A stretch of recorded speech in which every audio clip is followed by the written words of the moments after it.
कोई शरारत कर दी होगी तो लड़कियों ने उसको पकड़ लिया। अब लड़कियों ने जब बेटियों ने मेरे को पकड़ लिया तो थोड़ा सा आगे थोड़ा कहासुनी हो जाती है और लड़कों ने बोला कि ये तो बड़ी बेइज्जती की बात है, सब कॉलेज में आ गए, गवर्नमेंट कॉलेज शिमला में मैं जगह से रखी किसी हमको तुम लड़कियों ने पीटा। मैंने सोचा तो गलत किया होगा, तुमने पीटा होगा। उन्होंने कहा हाँ नहीं गलत तो नहीं किया जी, फूल थे, परास के फूल लगा करते थे, बहुत परास के फूल हुआ करते थे, जो जन्नत है ना इसमें बहुत परास के फूल हुआ करते थे। अब सारी ऐसे इकट्ठी हुई, सारे कॉलेज के लड़के इकट्ठे हुए, बहुत उन्होंने उकसाया हमें और हम सारे कॉलेज के लड़के इकट्ठे हुए और हमने आरकेएमपी की ऐसी बात की ऐसे और हमें हड़ताल कर दी उनके खिलाफ।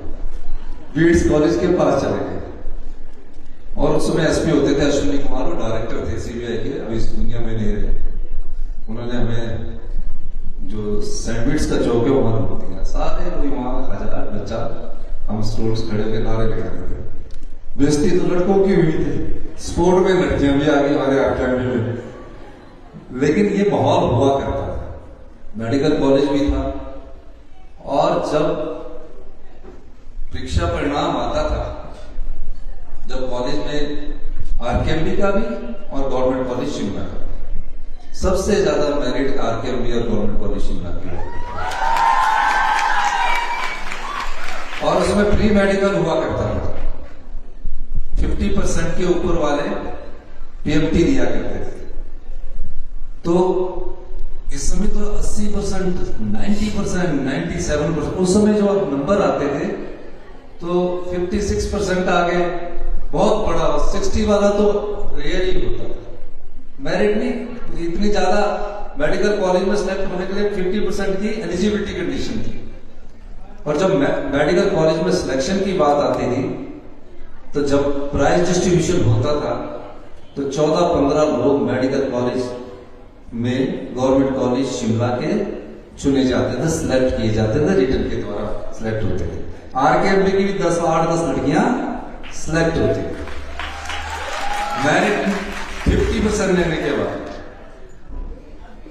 फिर इस कॉलेज में प्रिंसिपल महोदय भूल गए, पहली आईएफएस ऑफिसर बनी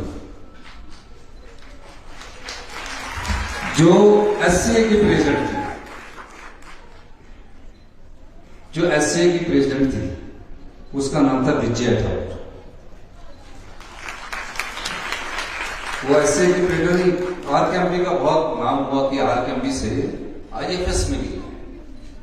वो एम्बेसडर थी अभी सिंगापुर में, अब तो रिटायर हो चुके हैं, बहुत बड़ा नाम किया। उसके बाद फिर एक और, उनके पिताजी यहाँ हाईकोर्ट में जज हुआ करते थे, उनका भाई मेरे साथ पढ़ा करता था, उनका अब जो बड़े भाई हो चंडीगढ़ हाईकोर्ट में जज है। फिर दूसरी हमारे से 2 साल सीनियर थी तिलोत्तमा वर्मा जी, वो आईपीएस ऑफिसर बनी, वो भी एससीए की प्रेसिडेंट थी, वो भी एससीए की प्रेसिडेंट थी। आजकल आईपीएस में बहुत ऊंचे पद पर है। तो मैं उनको बता रहा था कि ये 2 लोग भी हैं जो आपको ज्यादा कंट्रीब्यूट कर सकते हैं ओल्ड स्टूडेंट्स एसोसिएशन में, और भी है। ये तो हमारे समय जब कोई टॉप करता था तो घर वाले बोलते थे देखो वो निकल गए हैं, तो वो बातें याद रहती। तो ऐसे ही प्रेसिडेंट में थी वो।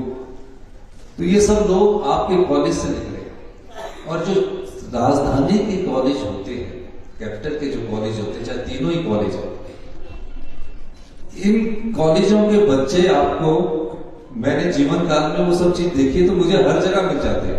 अब डिप्टी कमिश्नर अनुपम कश्यप जी मेरे जूनियर हुआ करते थे, ये भी चुनाव लड़े। तो कहीं भी स्टेट में मैं कहीं भी जाता हूँ, किसी भी कॉलेज में जाता हूँ, तो मुझे जैसे हमें यहाँ रेवा सूर जी, अंजलि जी, ये सब लोग जो सुलोक जी, कुछ लोगों के तो मुझे नाम याद है जो यूनिवर्सिटी में हमारे, आप भी बैठे हैं, आपका नाम मैं भूल गया, शर्मा जी की वाइफ शर्मा, सबको मैं, क्योंकि आप यूनिवर्सिटी में मीनाक्षी जी हमारे साथ हुआ करते थे, तो मैं जैसे मैं और जगह भी जाता हूँ तो कई अधिकारी मिल जाते हैं हमारे समय के, तो जब मैं मुख्यमंत्री बना तो मुझे सभी जानने वाले, चीफ सेक्रेटरी महोदय बोले, मैंने कहा ये भी हमारे साथ पढ़ते थे, ये भी हमारे साथ पढ़ते थे, ये जस्टिस भी हमारे साथ थे, ये जस्टिस भी हमारे साथ थे। तो उसका भी एक सहयोग हमें मिलता रहता है। और आरके अपनी की एक अपनी गरिमा है, शिमला के कॉलेजों की एक अपनी गरिमा है। और आपको क्या बनना है ये आप अभी नहीं तय कर सकते। आपका कर्म, आपका स्वभाव आपको उस दिशा में ले जाता है। उसके बाद आपको मेहनत करनी पड़ती है। और राजनीति में तो अनिश्चितताओं का खेल है। और हम तो राजनीतिक जीवन में, मैंने पहला सीआर का इलेक्शन 17 साल की उम्र में लड़ा, इसलिए मेरी कर्म भूमि जो है राजनीतिक जीवन की शुरुआत ही वो शिमला, क्योंकि मैं प्रेसिडेंट भी हुआ करता था तो 3000 बच्चे हुआ करते थे उसमें गवर्नमेंट कॉलेज शिमला, और 2-2.5 हजार लड़कियां आगे में भी हुआ करती थी। तो ये तो मैंने आपको अपने जीवन का अनुभव बताया, लेकिन मैं कुछ कहना चाहता हूं। आपके पास बहुत चुनौतियां, हमारे समय इतनी अधिक चुनौतियां नहीं थी। आप टेक्नोलॉजी के युग में रह रहे हैं और भविष्य की चुनौतियों का सामना आपको करना है। मैंने पिछले दिनों शिक्षा विभाग की बैठक की, मैंने कहा कि हम उस व्यवस्था के सहारे नहीं चल सकते जो व्यवस्था हमारे समय थी, जो चीज 40 साल पहले थी। उस 40 साल की व्यवस्था को अगर हम लेकर चलेंगे तो हिमाचल प्रदेश के बच्चे पिछड़ जाएंगे। और यही हाल हुआ। बेसिक एजुकेशन में हम पिछड़ गए, हाई एजुकेशन में हम पिछड़ गए, सेकेंडरी एजुकेशन में हम पिछड़ते जा रहे हैं। आज पूरे इंडिया में क्वालिटी एजुकेशन में, गुणात्मक शिक्षा में हम 21वें स्थान पर पहुंच गए। महज कॉलेज खोलना उद्देश्य नहीं होना चाहिए, महज शिक्षा संस्थान खोलना उद्देश्य नहीं होना चाहिए। जो भी संस्थान खुले उस संस्थान में टीचर्स पूरे होने चाहिए। मैंने ये देखा है कि आए दिन टीचर्स की ट्रांसफर में हम इन्वॉल्व रहते हैं। हमने फैसला किया एकेडमिक सेशन तक कोई भी ट्रांसफर नहीं की जाएगी, और बड़ा मुश्किल फैसला है। हमारे नेता, हमारे पास राजनीतिक दबाव इतना होता है, लेकिन मैंने फैसला किया किसी भी एकेडमिक सेशन में कोई टीचर की ट्रांसफर नहीं की जाएगी। देखा एक टीचर की ट्रांसफर होगी, उसका सब्जेक्ट का टीचर ही नहीं है, फिर रिजल्ट कहां है? यहां भी मैं देख रहा था जब प्रेजेंटेशन मैडम दे रही थी, यहां भी साइंस के बच्चों की संख्या गिरी। टोटल 400 के करीब साइंस के बच्चे हैं, 450 के, और आर्ट्स के और दूसरे प्रोफेशनल कोर्सेज हम शुरू किए हैं।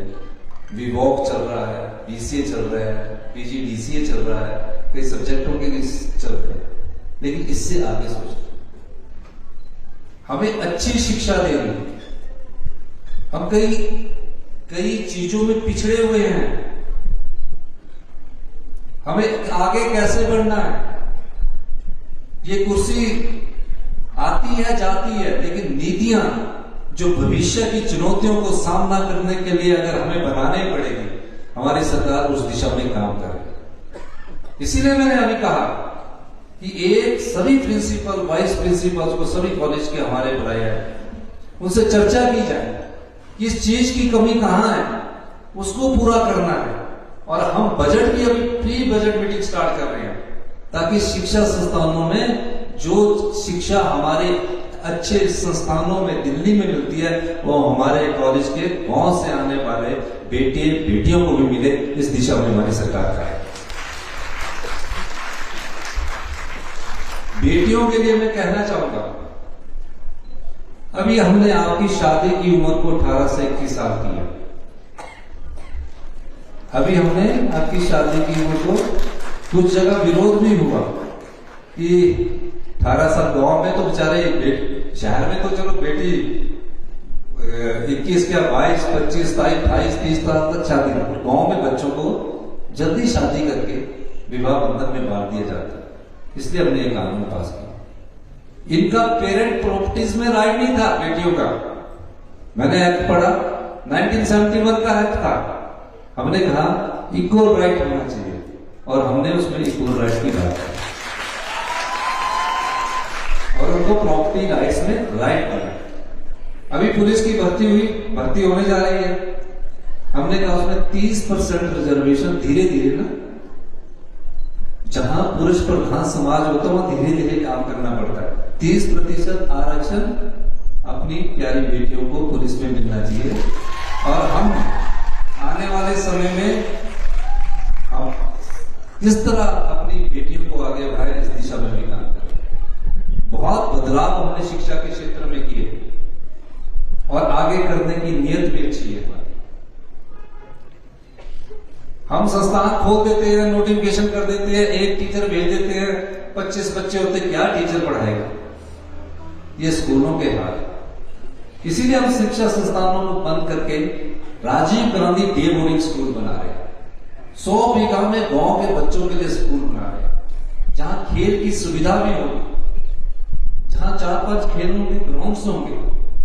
डे टाइम में हमको लंच देंगे, पौष्टिक आहार देंगे, क्योंकि जो हमारे बच्चे हैं उनकी हाइट कम आ रही है, वो कमजोर हो रहे हैं। उस दिशा में हमारी सरकार योजना नहीं कर रहा है। क्या कारण है उसमें हमने रिसर्च कर रहे हैं, उसके कई कारण है और उस दिशा में हम आगे बढ़ रहे हैं। अभी हमने जो बेटियां पढ़ना चाहती है या कोई भी छात्र पढ़ना चाहता है, मैं उसको 20 लाख रुपए का लोन, 20 लाख रुपए का लोन, जो डॉक्टर बनना चाहता है, इंजीनियर बनना चाहता है, किसी भी कोर्स में करना चाहता है, 1% ब्याज की दर पर हिमाचल प्रदेश सरकार उपलब्ध करवाए। 1%। अभी एक बेटी आएगी, उसकी फॉरेन में सिलेक्शन होगी, गरीब थी, हमने कैबिनेट में लाया कि हमारी सुविधा उन सब बच्चों को चाहे बाहर पढ़ना चाहते, 1% क्यों रखा?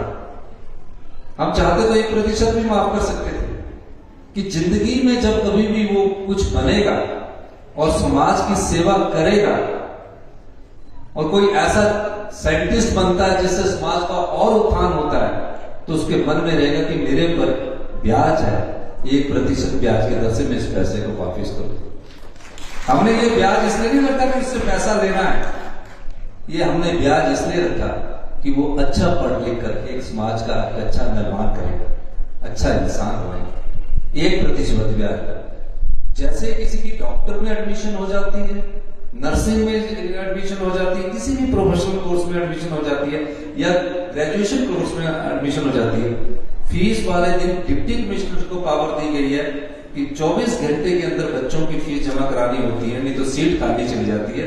डिप्टी कमिश्नर पहले फीस जमा करवाएगा और अगले 6 महीने के बाद वो अपना लोन का केस बनाएगा। ये हम सुविधा अपने बच्चों को देने जा रहे हैं। तकरीबन 4000 के करीब हमारे अनाथ बच्चे थे, अपनी माता को खो चुके थे, अपने पिता को खो चुके थे। हमारी सरकार ने उन 4000 बच्चों को, सरकार ही माता है, सरकार ही पिता है, चिल्ड्रन ऑफ द स्टेट का दर्जा दिया।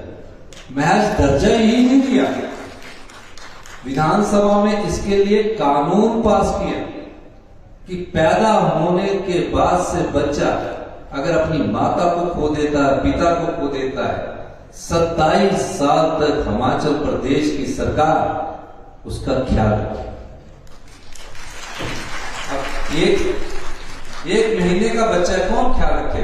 अनाथ हो गए, मामा जी के पास चला गया, चाचा जी के पास चला गया, कोई ज्यादा क्या, उसके लिए हमारा एक नर्स रहे। जब बच्चा 3-4 साल का होगा तो 3 बच्चों पर एक नर्स रहे। हर महीने 2500 रुपया उसके अकाउंट में जाएगा।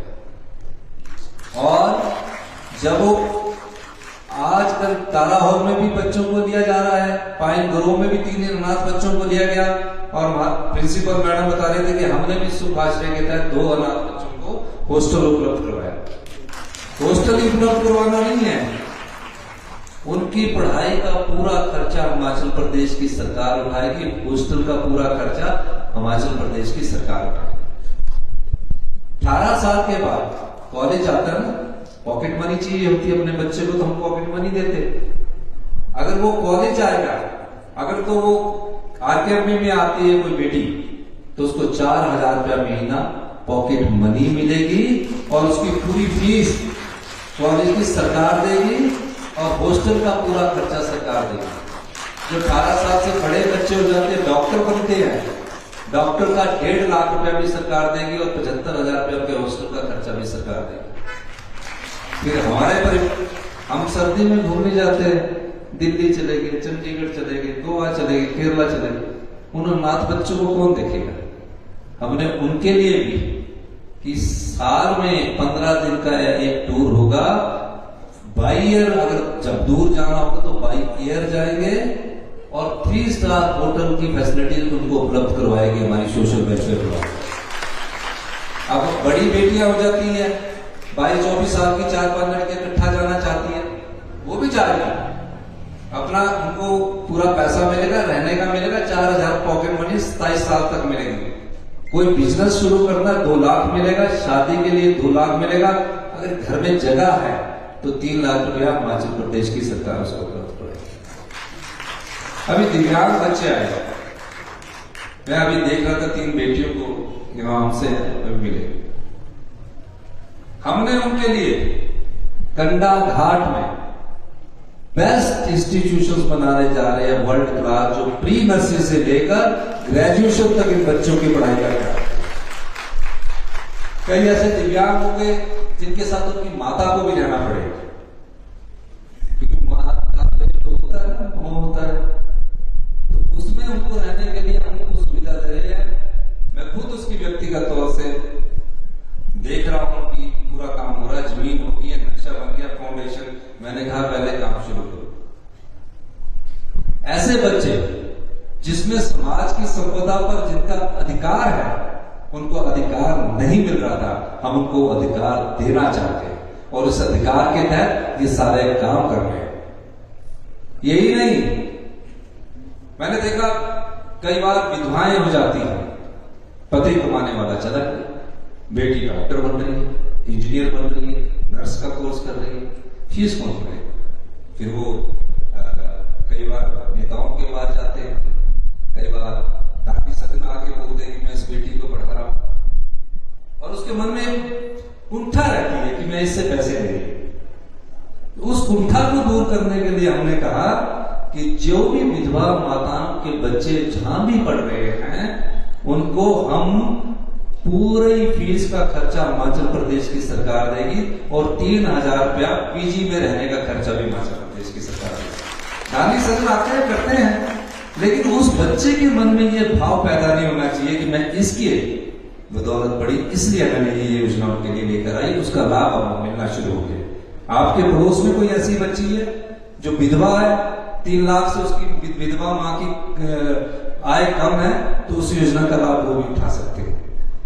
इसी तरह कुछ युवा पीढ़ी हमारी नशे में चली गई, अब नशे में चली गई है, नशे बंद कमरों में उनको नशा दूर करने की हम कोशिश करते कि कमरे में बंद कर दिया है, जो चली हुई है 10 कमरे बना दिए हैं, उनमें बंद रखिए। अब जिसको नशे की लत लगी, उस नशे की लत को बंद कमरों में बंद करके नहीं रखा, क्योंकि उसको तो कुछ चाहिए। तो हम 150 बीघा सोलन के जो कोटला भेड़ जगह है, उस जगह में हमने अभी टीमें भेजी, निमस में भेजी और जगह भेजी, और वहां हम बेस्ट जो युवा नशा पीढ़ी में पड़ गए हैं उसको कैसे समाज की वापिस विचारधारा में लाया जाए, इस तरह का इंस्टीट्यूशन हम सोलन में बना रहे हैं। और आजकल हमने नशे के खिलाफ अभियान छेड़ा हुआ है। आपने देखा कि काफी नशे के सौदागरों को अभी हमने पकड़ा है, काफी नशे के खिलाफ जो इस धंधे में लगे हैं उनके खिलाफ हमारा अभियान चला हुआ है। आप पढ़ते होंगे अखबार, हम उनके खिलाफ सख्त से सख्त कार्रवाई करेंगे, कड़ी से कड़ी कार्रवाई करेंगे। आज आपके बीच में आकर मैं ये कहना चाहता हूं, आप भविष्य के नेता हैं, भविष्य के डॉक्टर, भविष्य के प्रोफेसर है, भविष्य के प्रिंसिपल। आप लोगों को सोचना यह है कि जीवन में मैंने जो काम करना है उसे मैंने ध्यान लगाकर करना है। अगर आप परेशानी में आओगे और कई बार विचलित हो जाओगे। ये स्वभाव में है, ऐसा नहीं कि सब चीजें मिलती है। विचलित होना भी मनुष्य के स्वभाव का एक अंग है। मैं गवर्नमेंट स्कूल से पढ़ा, गवर्नमेंट कॉलेज से पढ़ा। जब हम स्कूल में पढ़ते थे तो उसमें बेंच 9th क्लास में मिलते थे, और जब हमारा कॉन्फिडेंस बिल्डअप स्कूल में नहीं हुआ, जब हम कॉलेज में आए तब कॉन्फिडेंस बिल्डअप हुआ, जब हम यूनिवर्सिटी गए तो कॉन्फिडेंस बिल्डअप। कोई चीज जीवन में मुश्किल नहीं है। अगर कोई ये सोचता है कि मैं ये कर नहीं सकता, वो गलत है। सब लोग कर सकते हैं। आप लोगों को करना है तो ये सोचना कि मैंने ये करना और उस दिशा में अपने कदम बनाने, उस कदम बनाने के लिए आपको कर्म करना पड़ेगा और अपनी इच्छा शक्ति को मजबूत रखना पड़ेगा। अगर आप अपनी इच्छा शक्ति को मजबूत रखते हैं तो मैं कह सकता हूं कि आप सभी चुनौतियों को पार कर सकते हैं। इसलिए मैं आप लोगों के पास ये कहने आया कि शिक्षा में जहां हम बदलाव करने जा रहे हैं, हेल्थ सेक्टर में हम बदलाव करने जा रहे हैं, मेडिकल कॉलेजेस की हालत देख लीजिए, इंस्टीट्यूशंस की हालत देख लीजिए। हम आपको चीजें तो दे रहे हैं लेकिन वो क्वालिटी नहीं दे रहे।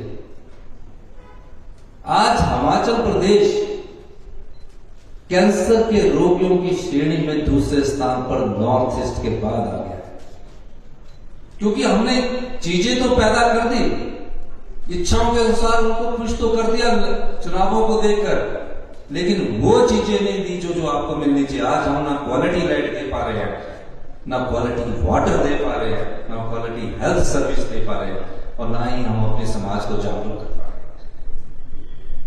लेकिन इन सब चीजों से कौन लड़ेगा? सरकार लड़ेगी, आप सब लोग लड़ेंगे, जनता लड़ेगी, युवा पीढ़ी लड़ेगी। आज शिक्षा के क्षेत्र में जो बदलाव आया, आज विवॉक स्टार्ट हुआ है, रिटेल स्टार्ट हुई है। हमने देखा कि हम अपने बच्चों को कहां जाएंगे। हॉस्पिटलिटी सेक्टर की मैं बात करना चाहूंगा। मैं गया, हैदराबाद गया, हिमाचल की लड़की, गोवा गया, हिमाचल की लड़की, बैंगलोर गया, हिमाचल की। हॉस्पिटलिटी में चाय लेकर आ, मतलब बेटी कितने पैसे मिलते? कहते 15,000। जो डोमेस्टिक एयरपोर्ट है वहां देखा तो वहां हिमाचल की लड़की, लड़के भी। कैसे हमने इनको देखा? फिर मेरे विचार आया कि हमें टूरिज्म सेक्टर में बहुत अधिक खर्च करना है, और हम टूरिज्म सेक्टर में बहुत अधिक खर्च कर रहे हैं। उसका परिणाम 3-4 साल में आएगा। ये सब सोच व्यवस्था परिवर्तन के द्वारा आत्मनिर्भर हिमाचल की ओर, जो हमारे पास ताकत थी वो हमने खो दी। हमारे पास सबसे बड़ी ताकत पानी था, उसका सोच वो हमारे एसजेवीएनएल गीता जी बैठी है, जो हमारे एसजेवीएनएल के वो डायरेक्टर भी है। ये 67,000 करोड़ की कंपनी होगी और हमारा बजट अभी 54,000 करोड़ रुपए का है। 54,000, क्योंकि हमारी नीतियां सही नहीं थी। अगर हमारे पास पैसा होगा तो आपको स्कॉलरशिप मिलेगा, आपके घर दरवाजे तक हर पैसा पहुंचेगा। हमने उसमें परिवर्तन कर दिया।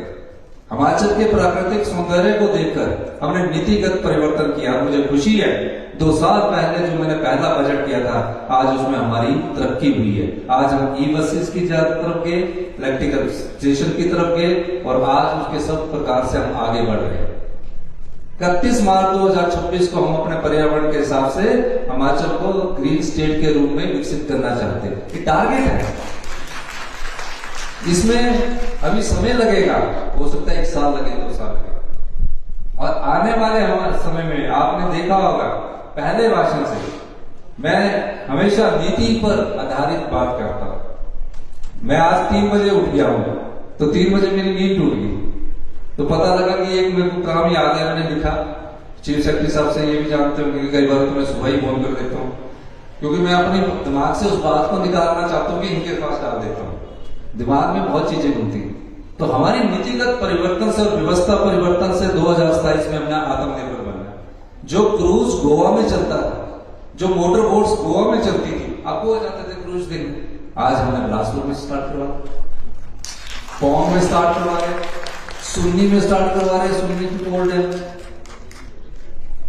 ये चीजें हमारे पास तो प्राकृतिक सौंदर्य है, हम हर चीज में व्यवस्था परिवर्तन के द्वारा 2027 तक हिमाचल प्रदेश को आत्मनिर्भर बनाने जा रहे हैं और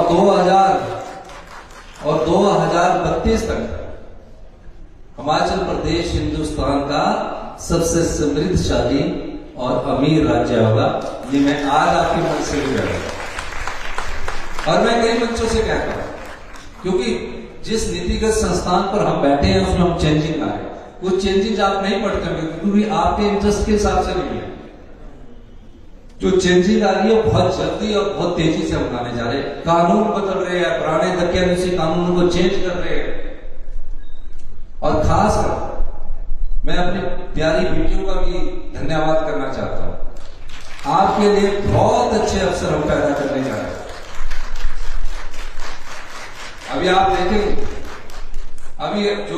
अभी मेरे पास एमएसओ की बेटियां मिली, इन्होंने कहा कि हमारे यहाँ टीचर नहीं है। हम एक और ऐसी प्रणाली को अभी आपके साथ चर्चा करेंगे, जिस दिन 16 तारीख को हम, मेरे ख्याल 16 की डेट है, 16 या कुछ और आगे हो सकती है, सारे प्रिंसिपल से चर्चा करेंगे। काफी बदलाव हम कर रहे हैं शिक्षा नीति में, ताकि कोई जाए आत्मविश्वास के साथ जाए, कहीं भी जाकर सर उठाकर हमारी बेटियां बात करें। इस प्रकार की शिक्षा प्रणाली हम आपको देने की कोशिश कर रहे हैं। वो आत्मविश्वास आपको, तो शिक्षा क्षेत्र में बदलाव के साथ हर क्षेत्र में बदलाव की प्रक्रिया चल रही है। कई जगह टीचर्स को थोड़ी दिक्कत जरूर होती होगी कहीं उनकी ट्रांसफर के चक्कर में, पर हमने आपका समाधान भी ढूंढ दिया है, वो मैं उस दिन बताऊंगा। एक तो हम पूरे एकेडमिक सेशन में ट्रांसफर ही नहीं करेंगे, और दूसरा बीच में हमने एक नीति बनाई है कि अभी आगे आने वाले समय में चर्चा करेंगे, ताकि आपको ये ना रहे आप किसी सोशल का शिकार ना हो, बेचारे बैठे रहे 4-4 घंटे बैठे रहते, 5-5 घंटे बैठे रहते ट्रांसफर करवाने के लिए। तो ये सब चीजों को हम रोकेंगे, पूरी कोशिश कर रहे हैं। पर ये 40 साल से एक ऐसी व्यवस्था चली है जिसको थोड़ा ठीक करने में समय लगेगा, और उसमें आपका भी सहयोग चाहिए, सब लोगों का सहयोग चाहिए, क्योंकि सरकार जब आपको दे रही है और एक समय आपको भी समाज को देना है, तो समाज का कुछ भाग आपको भी समाज में देना। जो गरीब है उसको मुफ्त मिलना चाहिए, फ्री मिलना चाहिए। जो दे सकता है, सामर्थ्य है, उसको ये सोचकर देना चाहिए कि इस समाज ने मुझे भी कुछ दिया है, आज मुझे इसको देने की जरूरत है, तो मैं इसको देने में गुरेज ना करूं। मानिए हमारी मैडम ने कुछ मांगियों का पत्र हमारे को रखा है। अब इसमें यह देखना होगा कि कौन से शुरू होने वाले कोर्स है। एक तो मैं अभी देख रहा था कि 5-6 स्मार्ट क्लासेस की बात है। आरके शिमला कैपिटल सभी को स्मार्ट क्लासेस अगले समय 6 महीने तक कर दिया जाएगा, इसको सभी को। और मैं इसलिए पोस्ट ग्रेजुएशन की क्लासेस इसलिए नहीं शुरू करना चाहता, मैंने मैडम से भी बात की थी कि यूनिवर्सिटी है, वहां डिफरेंट तरह के बच्चे आते हैं, तो वहां जाएंगे तो थोड़ा खुलकर आराम से अपने ओपन माहौल में रहेंगे, लेकिन फिर भी जो जरूरत होगी वो हम करेंगे। वैसे ही मैडम के आने के बाद आपको मैं बताना चाहता हूं, इन्होंने अपनी ताकत का इस्तेमाल करके ना 6 करोड़ रुपए यहां पहले ले लिया। तो 6 करोड़ रुपए का आपको 6 करोड़ रुपया इन्होंने, ये जो पूरी बिल्डिंग चल रही थी ना कछुआ चाल से, इन्होंने आकर 6 करोड़ रुपए में पूरा हमने इनको दिया है। और अभी जब मुझे ये इन्विटेशन देने आए थे तो वही 50 लाख रुपया और मांग रहे थे, तो 50 लाख रुपया भी हम इनको देने देते हैं।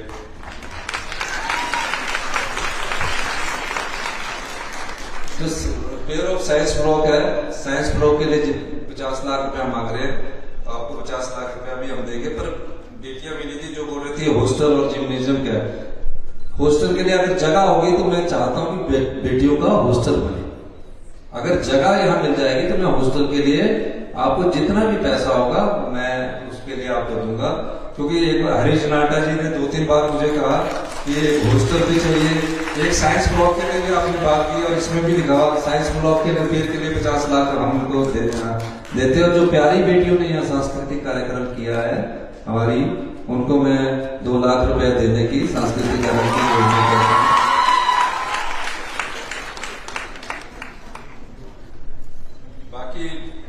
Geography, history, political science department की बात की है। मैंने भी खुद एमए पॉलिटिकल साइंस में की है। इसका मैं आपसे चर्चा करके आगे बढ़ेंगे। डिजिटल लाइब्रेरी की भी मैं यहाँ देने की घोषणा करता हूँ, क्योंकि डिजिटल लाइब्रेरी की जरूरत है।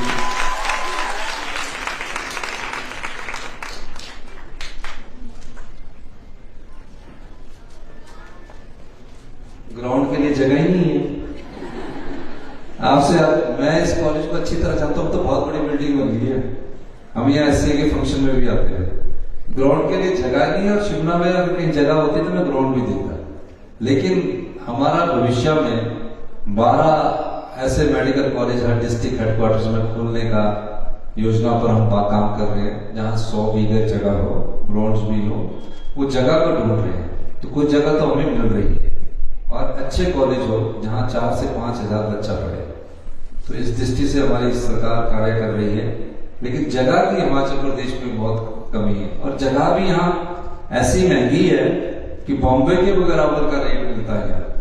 तो हमें लैंड एक्विजिशन में भी बहुत प्रॉब्लम आती है। हम इस दिशा में जो आपके जहां जगह उपलब्ध होगी, कैपिटल के कॉलेजेस को हम अच्छा सुंदर बनाने की पूरी कोशिश करेंगे। आपने हमारी बात सुनी, आपका बहुत बहुत धन्यवाद। जय हिंद।